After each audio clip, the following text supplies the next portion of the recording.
Hi all, നമ്മുടെ describing motion around us ഈ ചാപ്റ്ററിൽ നമ്മൾ ഗ്രാഫുകളെ കുറിച്ച് പഠിക്കുന്നുണ്ട്.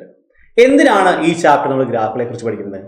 ഡെഫിനറ്റ്ലി ഗ്രാഫുകൾ നമ്മുടെ കാൽക്കുലേഷൻസിനെയും ഡാറ്റ ഇന്റർപ്രിട്ടേഷൻസിനെയും എളുപ്പമാകും. മോഷന്റെ കാര്യം വളരെ എളുപ്പത്തിൽ ഗ്രാഫ് വെച്ച് റെപ്രസെന്റ് ചെയ്യാം. ഗ്രാഫ് വെച്ച് കാൽക്കുലേഷൻസ് വളരെ സിമ്പിൾ ആവുന്ന കാര്യം കാണിക്കുന്ന ഒരു അടിപൊളി ക്വസ്റ്റ്യൻ നമ്മുടെ എക്സസൈസ് പാർട്ടിലുണ്ട്. നമുക്ക് വേഗം ആ ക്വസ്റ്റ്യൻ നോക്കാം. ക്വസ്റ്റ്യൻ നോക്കൂ. ക്വസ്റ്റ്യൻ എന്താണ് പറയുന്നത്? On entering a state highway, a car continues to move with a constant velocity of 6 meters per second for 2 minutes.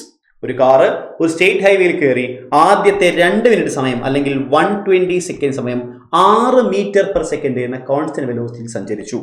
And then accelerate the constant acceleration of 1 metre per second square for 6 seconds. അടുത്ത 6 second ആ car accelerate ചെയ്തു. ഓരോ സെക്കൻഡിലും 1 metre square അതിന്റെ speed കൂടി. Acceleration is rate of change of velocity അല്ലേ?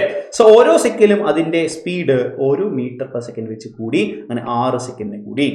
Find the displacement of the car on the state highway in 2 minutes and 6 second time interval by drawing velocity time graph for this motion. ഇതാണ് ചോദ്യം. Question നമ്മളോട് പറഞ്ഞത് drawing velocity time graph ആണ്. ഈ തന്നിരിക്കുന്ന data വെച്ച് നമ്മുടെ equations of motion, kinematic equations of motion വെച്ച് കണ്ടുപിടിക്കാൻ നമുക്കറിയാം അല്ലേ? ഏതൊക്കെയാണ് kinematic equations of motion? v equal to u plus at, s equal to ut plus half at square, v square minus u square equal to 2a. ഈ equation നമുക്കറിയാം, അത് വെച്ച് കണ്ടുപിടിക്കാൻ അറിയാം. പക്ഷെ ഇവിടെ നമ്മളോട് പറയുന്നത് വെലോസിറ്റി ടൈം ഗ്രാഫ് വെച്ച് കണ്ടുപിടിക്കാനാണ്. നമുക്ക് നോക്കാം. നോക്കൂ, ഞാൻ എന്താ ഈ ഗ്രാഫിന്റെ y ആക്സിൽ വെലോസിറ്റിയും x ആക്സിൽ ടൈം വരച്ചു. എന്റെ വെലോസിറ്റി ടൈം ഗ്രാഫ് സെറ്റായി. എനിക്ക് വേണ്ടത് 126 സെക്കൻഡ്സ് വരെയാണ് അല്ലേ? നോക്കൂ, 2 minutes and 6 seconds എന്ന് പറഞ്ഞാൽ 120 മിനിറ്റ്സ് ആണ്. 120 സെക്കൻഡ്സ് ആണ് 2 minutes എന്ന് പറഞ്ഞാൽ. പിന്നെ 6 സെക്കൻഡ് എന്ന് പറഞ്ഞാൽ 126 സെക്കൻഡ്സ് ആണ് വേണ്ടത്. അപ്പൊ ഞാൻ ഇവിടെ 15ന്റെ ഗ്യാപ്പിൽ വരച്ചു. 120 ഇവിടെയാണ്, 126 ഏകദേശം ഇവിടെ ആയിട്ട് വരും. ഇനി നമുക്ക് കാർ ട്രാവൽ ചെയ്ത് ആദ്യത്തെ 2 മിനിറ്റും കാർ ട്രാവൽ ചെയ്ത് 6 മീറ്റർ പെർ സെക്കൻഡ് എന്ന വെലോസിറ്റിയിലാണ്. അപ്പൊ ഞാൻ എങ്ങനെ വരയ്ക്കണം? ആദ്യത്തെ 120 സെക്കൻഡ്സ് 2 മിനിറ്റ് കാർ ട്രാവൽ ചെയ്തത് ഈ വെലോസിറ്റിയിലാണ്. ഞാൻ ആ ലൈനിനെ കൃത്യമായിട്ട് ഇവിടെ വരെ കൊണ്ടുവയ്ക്കണം. ഇതാണ് ആ കാറിന്റെ ഇനീഷ്യൽ അല്ലേ? അതിനുശേഷം കാറിന് എന്ത് സംഭവിച്ചു? ഓരോ സെക്കൻഡിലും 1 metre per second square velocity കൂടി എങ്കിൽ 7ാമത്തെ സെക്കൻഡിൽ വെലോസിറ്റി എത്രയായി? 121 സെക്കൻഡിൽ എത്രയായി? 7 ആയി. അടുത്ത സെക്കൻഡിൽ 8 ആയി, 9 ആയി, 10 ആയി, 11 ആയി ആൻഡ് ഫൈനലി 12 ആയി അല്ലേ? ഓരോ സെക്കൻഡിലും 1 മീറ്റർ പെർ സെക്കൻഡ് വെച്ചല്ലേ വെലോസിറ്റി കൂടിയത്.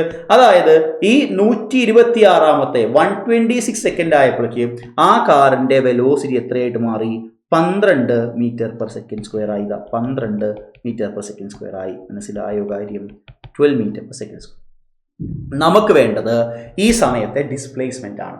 എങ്ങനെയാണ് ഡിസ്പ്ലേസ്മെന്റ് കണ്ടുപിടിക്കുന്നത്? നമുക്ക് അറിയുന്ന വളരെ സിമ്പിൾ ആയിട്ടുള്ള കാര്യമുണ്ട്. അതെന്താണ്?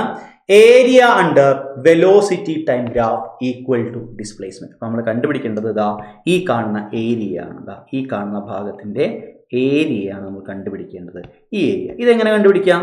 ഇതൊരു റെക്റ്റാങ്കിൾ ആണ് അല്ലെ? റെക്റ്റാങ്കിളിന്റെ length is 126 and breadth is 6. ഇത് ചെയ്താൽ നമുക്ക് ഈ താഴ്ഭാഗത്തിന്റെ ഏരിയ ലഭിക്കും. ഇനി ഒരു ചെറിയ ട്രയാങ്കിളിന്റെ ഇതുകൂടി ആഡ് ചെയ്യണ്ടേ? ട്രയാങ്കിളിന്റെ ഏരിയ എങ്ങനെയാണ്? ട്രയാങ്കിളിന്റെ area half into length into height ആണ്. Half into breadth into height, half BH. അപ്പോൾ നമുക്ക് ചെയ്യുമ്പോൾ ഹാഫ് ഇൻറ്റു അതിന്റെ ബേസ് വരുന്നത് എത്രയാണ്? 6 സെക്കൻഡ്സ് ആണ്. ഹൈറ്റ് വരുന്നത് 6 to 12, അത് അഗെയിൻ ഒരു 6 തന്നെയാണ്. ഇതും കട്ട് ചെയ്ത് പോയി 3 ആയി. 3 into 6 is 18. അപ്പോൾ ടോട്ടൽ ഡിസ്പ്ലേസ്മെന്റ് 126 into 6 ആ കിട്ടുന്ന വാല്യൂ പ്ലസ് 18 ചെയ്യണം. ഫൈനൽ ആൻസർ നിങ്ങൾ കമന്റ് ചെയ്യുന്ന ഞാൻ എക്സ്പെക്ട് ചെയ്യുന്നു. Thank you.